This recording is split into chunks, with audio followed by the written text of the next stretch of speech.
Welcome to 2025. We're going to celebrate the new year with an important conversation on the world ahead in 2025 with the Economist magazine and the one and only Tom Standage. What are we going to discuss tonight? I'll start by just saying I'm extremely excited to sit next to Tom Standage as he presents the predictions from The Economist for the world in 2025. What are some of the themes we're going to talk about? Donald Trump has not arrived in the White House yet, and so when he actually does, we might start to get some answers on what's going to happen. But so far, we're in a kind of world of uncertainty. And then I'm sure we're going to talk about AI. I'm sure we're going to talk about, about business, that kind of stuff too. There's lots going on. The one thing you can guarantee is, or you can be certain about, is a lot of uncertainty. So, as we like to say, get ready, strap in for another fantastic Faena Rose event. The moderator tonight is our dear friend and fellow Faena Rose member, Sean McManus. Ladies and gentlemen, please put your hands together for Sean McManus. All right. Welcome, everyone. Thank you so much for coming tonight. Thank you, Pablo and the Faena Rose team, for hosting us tonight. It is such a privilege to welcome to the stage the deputy editor of The Economist and the editor of The World Ahead 2025, Tom Standage. So we're going to have a lot of fun tonight. We have a 100-slide PowerPoint presentation that we're going to run through. It's his slide, not mine. But let's go through, Tom, and talk a little bit about what's coming on the calendar for 2025. Well, the one I think I'd pull out on here is the fact that AI has such enormous energy demands that we are seeing literally 3 Mile Island is being taken out of mothballs to power some Microsoft data centers. So the energy demand is so enormous that every possible cupboard is being scoured for new sources of energy, and that includes shuttered nuclear power plants. The other one is this self-driving car thing. Self-driving cars, everyone got a bit too excited about them about 6 or 7 years ago. And they actually now do work. And people who go to San Francisco, it's a kind of thing that when you go to San Francisco, you have to go in a Waymo, and it's a sort of tourist thing. And they are, it turns out, a bit cheaper than Uber's. I think they only make right turns though. So if you want to make a certain routes where you go, why the hell is it taking me this really long route? It's because it only really wants to make right turns. I think the kind of broader point here is that this was a technology that people got too excited about, and then they wrote off, and now quietly it's actually working. So let's talk about some business trends for 2025. And obviously a lot of people in the room are investors and interested in what's going to happen with the economy. So tell us a little bit about what's going on here. The Trump bump, the whole, the Dow went up and the NASDAQ went up, but the Dow's kind of gone back to where it was. So the Trump bump was really a bump in the AI companies, and it's a sort of bet that there's going to be massive deregulation of AI and it's all going to go really well.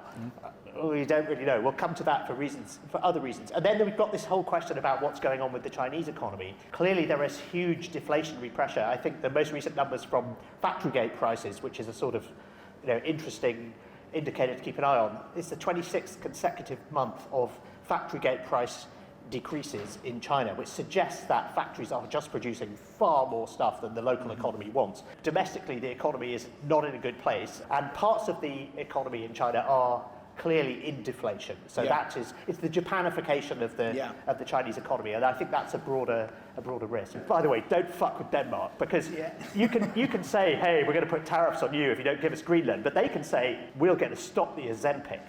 Right. That's it. Game over. Yeah. Honestly, he hasn't gamed this out. If you take Ozempic away from America, it's going to be a disaster. We're done. Right. So he needs to think about that. Yeah. But anyway, if you think about all of the things that he said on the campaign trail, you can sort of put them on a scale, and we call it the MAGA scale of policy plausibility. And it's like, how likely is the thing that he says going to happen? So one of the things he said was going to happen was that America would become the dominant producer of energy in the world under his presidency. Fortunately for him, it already is. And he's not even in the White House. So tick, job done on that one. So that's like 5 out of 5 probability. Yeah. We need to get back in the mindset of don't listen to what he says, look at what he does. Mm-hmm. But at the moment, he's still in this fantastic honeymoon period where he can just go, hey, I'm the most powerful person in the world, and everyone is terrified of me. And so I can say stupid things and everyone will love it. AI, this is the big business question, I think. This is one of the biggest business gambles in history, as far as I can tell. Something like $1.5 trillion is going into AI infrastructure, and that's chips and data centers and server racks and cooling systems and electrical systems and all the rest of it between 2025 and 2027. So that's a huge investment, which is assuming that people want to buy AI services. About a third of employees in America say, yeah, they use AI at least once a week. And if you ask certain employees, if you ask software engineers, it goes up to, 80% of them are using it. Even people in HR, 75% of them are using it. If you look at OpenAI's revenue, 70% of OpenAI's revenue is coming from consumer subscriptions to ChatGPT, not corporate subscriptions. What this tells you is that there is an enormous amount of AI use going on in secret. Lots of people are using it at work and they are not telling the boss. Yeah. And you can see why this is. If AI is making you more efficient at work, are you going to tell the boss? Because the boss is just going to say, great, have twice as much work.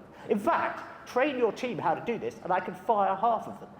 Every company is going to have people who figured out really cool stuff to do with this technology, and they are just keeping it to themselves, because then they are going to get the promotion, they are going to get the pay rise. They are not incentivized to share this at all. And so I think that means there is a sort of, in 2025, this crunch, which is more and more money's going in, but the statistics are showing, well, this isn't really doing anything. Everyone's saying, no, I'm not using it. No, definitely not. Who's heard of Casey Hammer?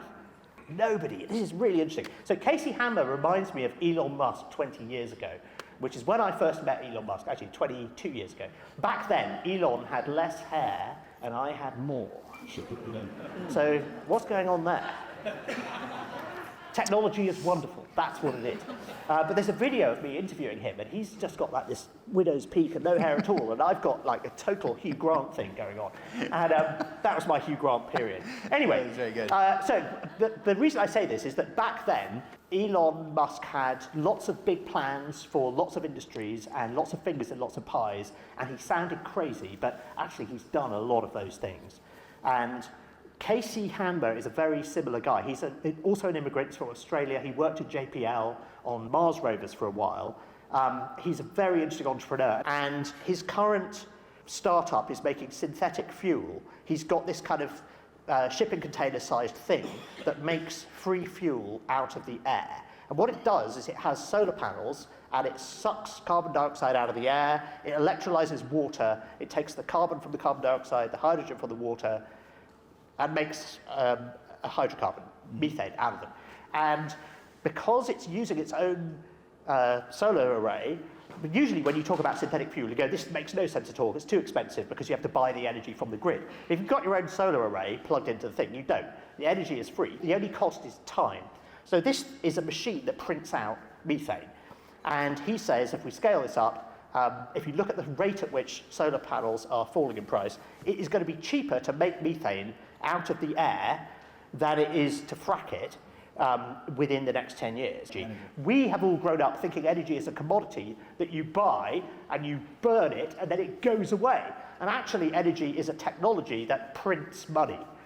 Solar panels are just printing energy, printing money. And he says we need to adapt to a world where energy is free. What does that let you do? Well, you could print fuel, is one thing you could do. You could desalinate as much water as you want from the sea, etc., etc., etc.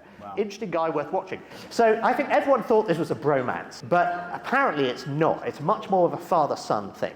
And you can see why. Because if you're Trump and you look at your sons, I mean, they're not the sharpest tools in the box, are they? Whereas Elon, he's like the richest man in the world. He's a self-made billionaire, practically a trillionaire. You know, he's awesome and he loves you. Who better to have as a father figure than the most powerful man in the world, the President of the United States? So honestly, it's a match made in heaven.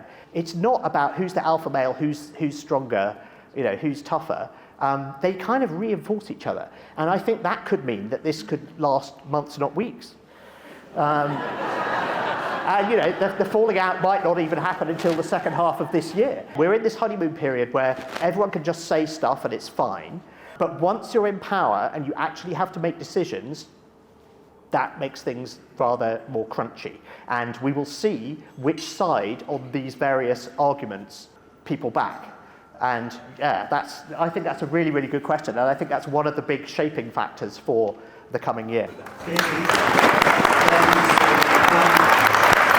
that said, I want to take a moment to thank Sean McManus, Tom, and thank you all for joining us tonight.